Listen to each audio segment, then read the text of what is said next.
Hey guys, it's Ross. In today's video, we're going to be talking about figs and particularly varieties that I think do really well in warm and dry climates.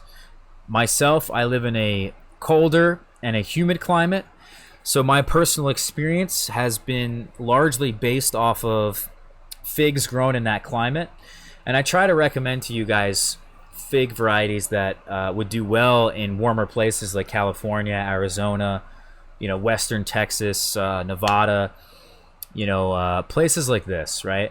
So, I pretty much kept my mouth shut for the most part, but I want to give you guys some really good starting points, definitely some good recommendations. No one is going to beat the person down the street, right? I'm not going to be able to tell you what's better than the guy down the street. Of course, I know way more varieties probably than the guy down the street, but find out what is really doing well in your location before you go out and try different varieties. I think there's a whole host of different varieties that exist. There's thousands of varieties, and of those thousands, I think many of them will perform well in a hot and dry climate, but certainly some will perform better, and the ones I'm about to tell you guys in this video are certainly some of the tastiest varieties in existence. I wouldn't be recommending it to you if I didn't think they were tasty, because in your climates, it's more about taste than it is about performance. So let's get into the video right now. Before I go into that real quick, I want to mention that if you guys are trying to figure out what varieties to grow in short season, humid climates, cold climates like myself, we did a whole video on what fig varieties are hardy. We did a whole video on what fig varieties would do well in a humid, short season climate like my own. So just go back and watch that if you guys are interested. Okay, so this video here that we're looking at is a video that I filmed 2 years ago, August 22nd of 2017. This was at the Long Island Fig Festival, and my friend Doug had flown in from California. He lives in a very hot and dry place in California, and he has been getting figs at this point of the year since July. So for him, this is like the middle of his season, a very warm part of his season, and he brought some figs with him to the Long Island, New York Fig Festival, and we got to try some. And you can go back and watch this video and see exactly what I had thought. I think I'm wearing the same shirt as I am in the video, or a similar shirt. But point is, in the video, we tasted Black Madeira and we tasted Unknown Pastigliere. These are undoubtedly two of the most tastiest varieties in existence, especially when grown in California. I can't say enough about these two varieties. I was completely blown away. Unknown Pastigliere does require the wasp, so make sure you guys have the wasp. That would be for people mostly in Southern California or about the middle of California. Unknown Pastigliere is the most intense berry fig I've ever had. The most intense berry flavor of any food or fruit I've ever had. It blew me away. I couldn't believe it. That fig is insane. Black Madeira is unbelievably sweet and really has an intense berry flavor that rivals Unknown Pastigliere, but not as intense. It's more, it's really interesting. I don't know how else to describe it, but it's really, really good, and I highly recommend these two varieties. I know that they both do well in California. I have plenty of friends that grow them in California and grow them in those climates that I'm recommending for, and these are at the top of their list for just about everybody. My friend Doug, this is Doug right here, and this is my friend Devin. We also did another video at the Fig Festival. We tasted a whole bunch of different varieties that Doug had brought to the festival. Things like Desert King, things like Nero 600M, Hardy Chicago types, Red Lebanese, Bacca. We tasted Doug's Thermalito. Really impressive varieties. I highly recommend Thermalito if you guys can find it from Doug. That fig is incredible. I also recommend you guys pick yourself up a Hardy Chicago type. Whether that's Hardy Chicago itself, the 60 other named Hardy Chicago types that exist, it doesn't matter. Get yourself one. I think they really are tasty, and they're one of the most reliable, productive figs you can have in a warm, dry climate. And the reason for that is they ever bear. They will literally bear. They're one of the first bears, and they just don't stop until the end of the season. Certain varieties will certainly do that for you, and Hardy Chicago is one of them. I really like Nero 600M, and I want to get into Nero 600M right here in just a second. But we're going to go on to another variety later in this video that is pretty similar. It's called Vista. And we'll talk more about Vista and Nero 600M in just a moment. But again, you can go back and watch this video if you want. See our reactions to all the figs. I think Doug even brought more varieties than I just mentioned. I think he brought ZD and some other ones that were really good. Another one that I highly recommend is called Incio Preto. This fig's incredible. This is really what it looks like here. I think this is a great photo of it. This fig's out of this world. A lot of people are growing this fig. A lot of them use it for to dry. But this one does require the wasp. So again, this is for, you know, California residents only. But I can't believe that this one isn't more highly recognized in the fig community. A lot more people should be growing it. It's really, really good. Another one that does require the wasp that I forgot to pull up is called DFIC 0023. Harvey at Figaholics sells that one as well. It's really, really tasty. Highly recommend it. Another Smyrna type. This one here is called Noir de Barbantain, and this is very similar to Borja Noir, Brojotto Nero, Borja Negra. It really depends on what country you're in. They call it something different.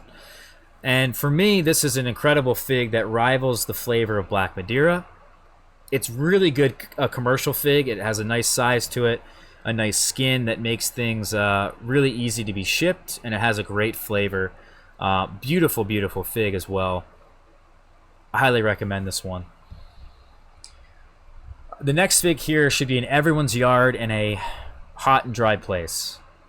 This is more of a late season fig, so if you guys live in a shorter season, this may not be the fig for you, but this is Coldadam Blanc. Any of the Coldadams, they're figs from Spain that have long necks, and that's kind of what they're named for, but they are incredible, unbelievable. The texture on the Coldadam Blanc here that I have here in my hand is a thick, gooey jam. It's the most incredible fig I've ever eaten to this day. It certainly rivals the Unknown Pastigliere and Black Madeira that I had from California. I'm completely blown away by this fig. Any of the Coldadams I recommend, but so far Coldadam Blanc is my favorite, and I think that one really should be in everybody's hands. Borja Greece is another one that is a bit of an everbearer that I've heard from Harvey at Figaholics. He really likes this fig. I have a couple friends that really like this fig that are in California. This one's incredible. I'm growing this one myself. We'll see what happens with it. I'm going to actually put one in the ground here in a cold place. But this one is beautiful, tasty, incredible. This one originates from Prush Park in California, so it doesn't need the wasp as well. That's been confirmed by various people throughout the country. You can grow this fig just about anywhere, and I think you'll be happy. This one here is called Hated de Argentile. This is my friend Doug here that really recommends Hated de Argentile. I mean, just look at it. How could you not like this? This is like incredible. The pulp is like a black color almost. It's dark red, dark purple. How much beautiful can you get? I think one of the bigger problems that you guys will face in a warm, dry climate when it comes to selecting varieties is that you need a thicker skin. Some varieties with thinner skins, they kind of, you know, if they ripen at certain times of the year when it's really warm, the sun's beating on the fig, the inside will get spoiled. You have to pick it a bit too soon. You can't let it dry on the tree. Some varieties just handle that heat like a champ.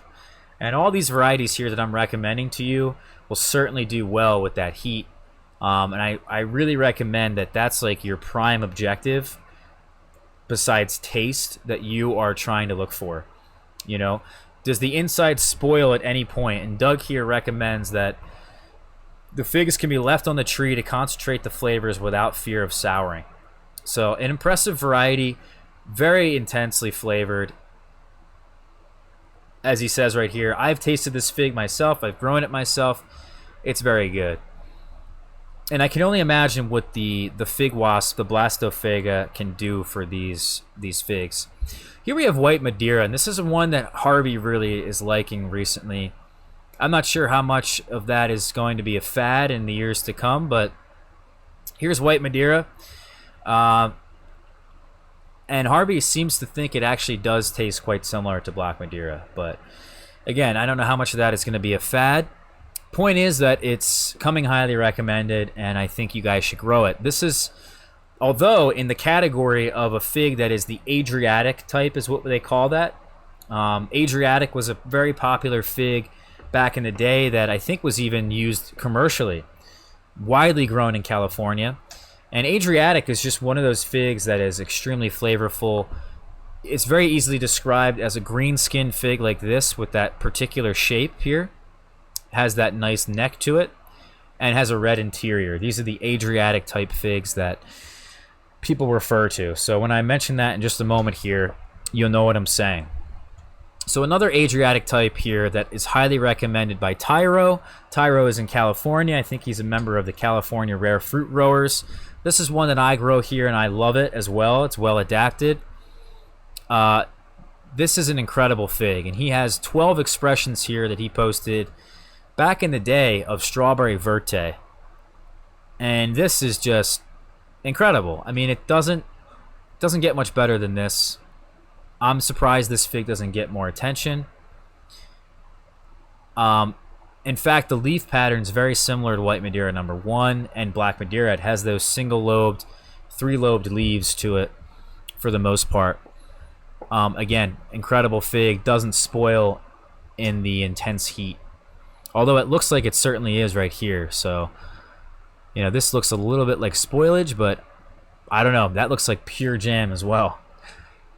Here we have Tiger Panache. So this is the panache fig that everybody loves. You can't deny that you don't want to grow this one in California. It's got stripes, right? Everybody loves the stripes for whatever reason. But this one undeniably, even when bought at the store, perfectly ripe. A panache is hard to beat from California. Panache, though, the unvariegated, the unramata form of panache is called Bordeaux White. So I guess Bordeaux Blanca. I forget the exact name for it in Spain, but essentially it's just a very similar fig to the other two I just mentioned. It's very similar to White Madeira number 1 and Strawberry Verte. So I would say choose one of these and choose, don't spend too much time figuring out which one you want. They're all really, really good. They have that red interior, green skin to them, although Panache has got that yellow skin on the exterior as it gets ripe. So definitely a difference there in the figs for sure. This one here is Violette Sapor. This one's also found at Prush Park. Another highly regarded fig by those in California. It also does really well here, believe it or not. Again, a really tasty fig with some nice acidity to it if you want your figs to have some of that in it. And here's Vista. This is one that I told you guys about in the beginning of the video that's similar to Nero 600M. This is a Violette de Bordeaux type. Very similar to Violette de Bordeaux. Very difficult to beat this fig in a hot, dry climate. Very, very difficult. This is the standard I think most people should be using to judge their fig varieties based off of. If the fig is better than this, it's a keeper. It's insanely flavorful. Does really well in the heat. It dries really well on the tree. It doesn't sour on the tree. It also produces a really nice breba, and that's what you're looking at here. It's insanely productive. Any of these Violette de Bordeaux types, I know Tyro recommends Vista. I'm sure Nero 600M could be very good, or just your standard Violette de Bordeaux or Negron. And this breba will be plentiful and really give you that nice little extra crop earlier in the season, probably about 2 weeks to a month earlier, because you have this breba crop. Here we have Victoria from Montserrat Pons' collection. This one, Joe Hewitt really recommends. I mean, I can't say enough about it. Pons even likes it a lot. I think the direct translation from Victoria from Spanish is actually called victory. So I don't doubt that this fig is incredible. Just look at it. Can't deny it. So really, really good fig. And Joe's tried at least 200 or more varieties at Harvey's place in California. Here we have another variety from Montserrat Ponds, which should be getting a lot more attention. It's called Del San Juan Migran. This one is a real big favorite of Ponds, and I can obviously see why. It's a big fig. It's got nice rain resistance. It's got nice split resistance, and it has a really nice flavor to it. It's exceptional. You know, if you live in California, I think this one should be on the top of your list. Here we have Tia Pena, or Tia Pena. I don't even know. I'm not sure, guys. But this one, as described by Ponds, has a really late breva, and that late breva fills a nice gap in the system there. So in the period of ripening of these figs, this one just ripens at the right time, giving you guys a nice little boost at the right time of the season. This here is yellow Longneck, and most of the figs I've showed you thus far are mostly berry figs. The berry figs are certainly the best in most fig growers' minds. It's not the best with everybody, that's for sure. Some people like brown turkey. Some people like big figs. Some people like the honey figs I'm showing you right now. A honey fig's very easily discernible by the yellow interior here. Another big one that's popular in California, because it's pretty widely grown, it's called Cadota or Peter's Honey. They're very, very similar to each other, if not the same. Probably minor adaptations between the two that discern them from each other. Yellow Longneck is definitely a beauty. Very sweet. It's more mild. It is definitely a different flavor that most people are not used to in a fig, especially in California. I think this one should be on the top of everyone's list when it comes to honey figs. It's large. It's huge. It's one of the largest figs you can grow. A must-have for mixing up the flavor and having a little bit of a different choice in the season. This here is called Barbera Branca, and Barbera Branca, when pollinated, is incredible.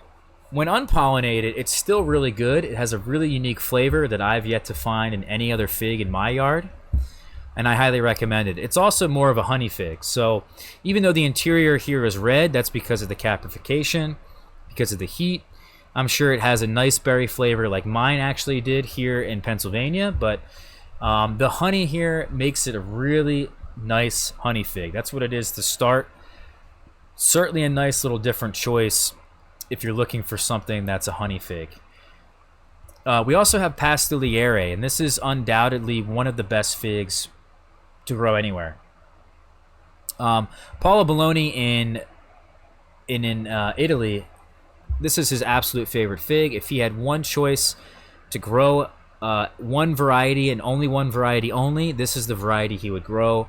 Again, he lives in the Mediterranean climate in Italy, and he is one of the leading experts on different fig varieties that exist. So when he says something, you certainly should listen. Here we have Sanguinato, and Sanguinato is a Greek fig, and this could be a very, very tasty fig. You can see it's got that dark red, purple interior that really gives things a little bit of a different flavor to it. Probably quite acidic. Probably has some nice little punch to it. Really, really good fig. Again, highly recommended. And then, of course, we have Ponte Tresa to kind of fill in that little dark purple, dark red gap that you guys have been... a lot of people are trying to find in the fig community. I think this is a really desirable interior color here, and Sanguinato and Ponte Tresa certainly do that, and I'm sure they have no problem performing well in a climate like that. You don't need to have them pollinated either. They're both common, and you don't need to have them pollinated to form this dark purple interior. So anyway, guys, that was the video. Hopefully you guys enjoyed this one. If you did, please give this one a thumbs up, subscribe. Go follow me, guys, on YouTube. I'm sorry, not on YouTube, but also on other forms of social media, Twitter, Instagram, and Facebook. We have all kinds of different posts that go up on there on a daily basis or a weekly basis. So, you know, it's very different from the typical video that I've been showing you guys or show you guys on a daily basis. So All right, everyone. Thank you so much for watching, and I'll catch you all tomorrow. Take care.